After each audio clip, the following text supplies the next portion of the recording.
my baby girl. She's 7 today. Say hi guys, I'm 7. Mag-air fry ako ng waffles for Kira. Iwan ko ba bakit waffles na lang siya every time. Gusto niya kasi yung waffles. Minsan kumakain naman siya ng cereal or toast, ganun. Pero ito kasi yung gusto niyang breakfast talaga, yung waffles. So, lutuan ko siya ng dalawa. Sinid kaalis lang.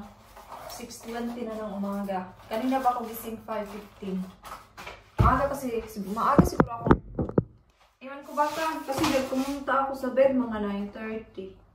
So, mga 9:45 siguro ako nakatulog. Kasi maaga ako nagising. So, lutuan natin siya ng dalawa. Wala akong pasok today. And alam niyo, birthday ni Kira today. So, she's 7 today. So, pick upin ko siya mamaya sa school ng mga 2:30. And then, pupunta kami sa ice cream place. And then, ititake ko siya sa, pupunta kami sa park after. Kasi yung regalo ng kanyang lola is something na magagamit niya doon sa skate park. So, pero bukas may pasok ako sa isang part-time. And then, sa Friday. Pero sa Friday, 4 hours lang ako. Para makapag-pack na ako sa weekend. So, iwan ko si Kira ng ham sandwich. Ito lang yung gagamitin ko. Yung kids. Gawan ko lang siya ng isang slice. Pero I don't think nakakainin niya to. But sabi niya kasi, babalik daw siya sa ham sandwich. So, lagyan ko siya today. Tapos, mag-wash. Hindi ako magbabasa ng buhok today. Kasi nag-wash ako kahapon. And ayaw ko kasing laging nagbabasa ng buhok. Kasi nadadry. Especially pag lagi kang naliligo sa hot shower, nakakadry. Yung ano niya, tapos ilagay natin siya sa foil. So maybe ilagay ko siya dito. Sa plastic. Para makita niya. Grabe ang bilis ng araw, no? Malapit nang mag-end of the month. Madali tayo maano nito ba? Malagas. Ganyan lang natin. Lagay natin dito. So, yan yung baon niya. May saging, may crisp, may ganito. Tapos sandwich. Lagyan ko pa siya ng grapes. Lagyan natin ng konti. Para meron naman siyang extra pa. Okay, all good. We're ready na. Maglagay lang ako ng sunscreen. Medyo cloudy naman today. Pero sunscreen is with or without sunshine. Dapat lagi tayo nagaganito. Especially dito sa ibang bansa, iba yung init. Pag mainit, iba siya kaysa sa Pilipinas. Kaya marami akong kakilala, sabi nila nung dumating na sila dito sa England or sa UK or ibang bansa. Yung face daw nila is walang melasma, pero nung nag-40s na sila, lumabas. Kasi nung kabataan daw nila, hindi sila naglalagay ng sunscreen dito. Kasi sa Pinas, hindi ako nagaganito sa sunscreen. Dito lang. So, magme-makeup lang ako ng konti. It's time to get ready. Just a ponytail. Yeah, actually, can you not curl it? Okay, fine. Your hair is long.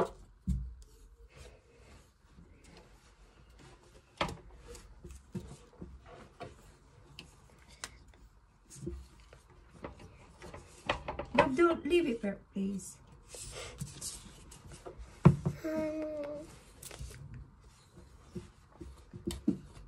If you're wondering where I got this, I didn't get it. My friend Stefania made it for me. When you're in reception? Yes. Oh, that's a long time ago. I know, that was 2 years ago. But now I'm 7. But now I'm 7, I'm not 6. Because I'm 7 today or at midnight. If your favourite charm is lemon, comment, subscribe. I mean, comment cat. If you like this one, like the video. If you like this purple one, comment like. If and you subscribe. like. And if you like the strawberry, comment Hello Kitty. But don't cover your face. If you like the K, comment Kira. And if you like this purple turtle, comment Turtle. Can I have it? And if you like this blue Hello Kitty, type hello. My favourite one is probably gonna have to be this Hello Kitty. Not just because it's blue, but just it looks really cute.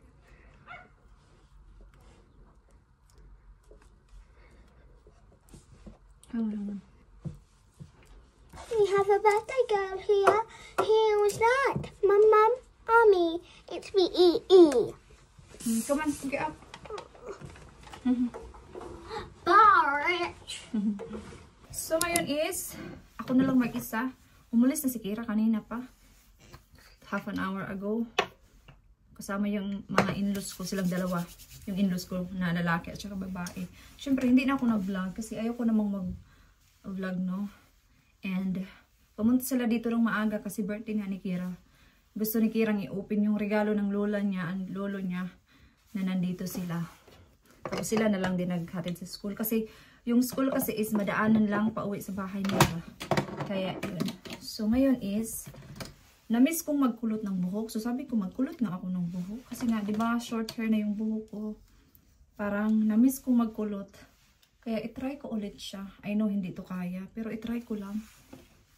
So, ito yung ginagamit kong pang kulot ng aking buhok.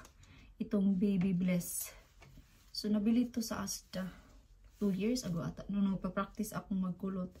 Alam kong hindi to magiging successful. Pero, dahil gusto kong magkulot. Kasi nga, na-miss kong magkulot ng buhok. Kasi nung mahaba pa yung buhok ko, nagkukulot talaga ako every time na umaalis ako. Kasi minsan boring din minsan yung straight. Kaya, di ba sa Pilipinas, yung mga, gusto natin na straight yung buhok natin. Pero, alam niyo ba, iba pa rin talaga yung may volume yung buhok. Volume talaga. Yung iba pa rin, talaga tumag. And sana bukas, nandito na yung order ko sa H&M. Kasi bumili ako ng dalawang dress at isang t-shirt, dalawang t-shirt ata yun. Gusto kong ipakita ba? Kasi hindi ko alam, hindi ko sure kung i-keep ko siya or hindi. Kaya gusto ko muna siyang i-try para ma-return ko din siya after kung ayaw ko ba. Anyway, i-fast forward ko kayo para makakonsentrate ako, no?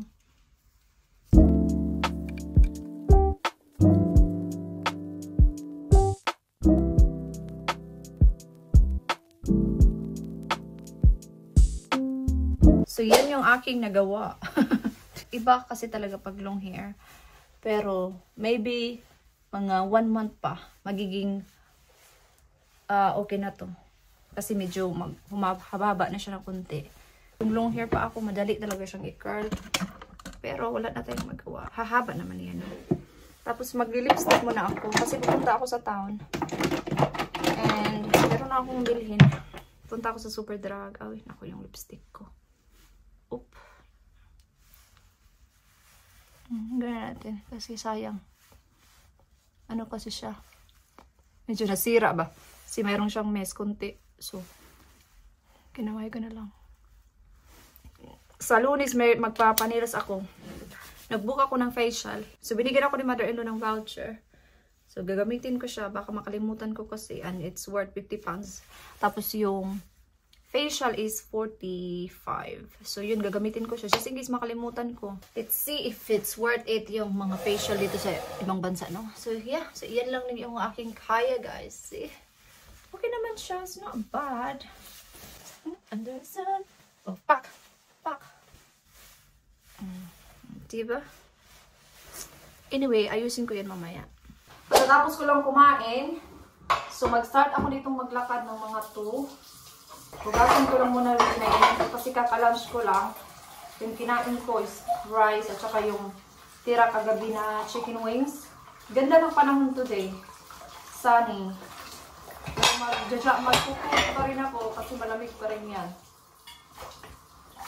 Kasi gagamitin ko yung aking sunglass. Kasi ito kasi clear. Sunny kasi on the way sa school. Siguro gamitin ko.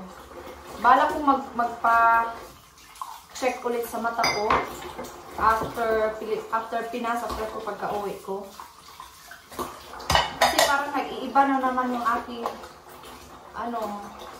mata. Or gusto ko sanang mag-contact lens. Pero natatakot ako kasi never ko pang na-try mag-contacts. Pero nagtanong ako dun sa shop. Sabi ng babae na nakausap ko, may free trial daw na 1 week. Tapos kung magustuhan ko or kung hindi ko man magustuhan, okay lang daw. Basta may 1 week daw na trial. So gusto kong i-try na lang yun ba. Pero natatakot kasi akong mag-contact lens. Mag-comment nga kayo kung okay ba yung contacts. Kasi feeling ko talaga napaka-uncomfortable niya.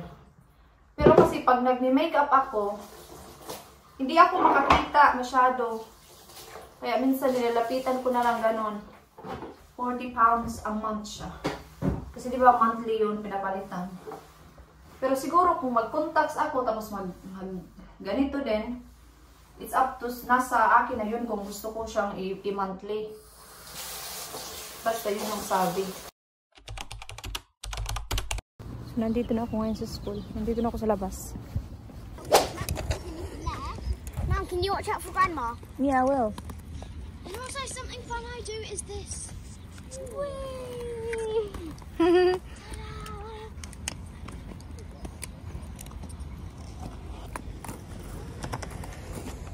Careful. Backwards! Alright, I think we'll concentrate and going front ways. Sidey ways, side. You want to take one I'm going up the hill. Right, Okay, okay. just I'll get up. You'll get used to it. Side, side, There you go. side, side, side. Straight, side, side. With oh.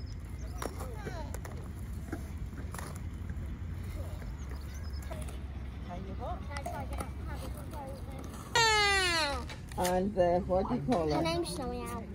Yeah, I know. I read that so fast. Oh, they do their own cars. So, pauwi na kami, guys. Nilalamig na ako. Kanina, di ba, mainit. Ngayon, malamig na naman yung hangin kasi paggabi na ba? Pahapon na. Tingnan nyo yung oh. Where's Grandma? Ang ganda ng ulap. Where's Grandma? Grandma went home because she's going to cook dinner. She said Auntie Jen might help you on Saturday afternoon. Yeah, how's that?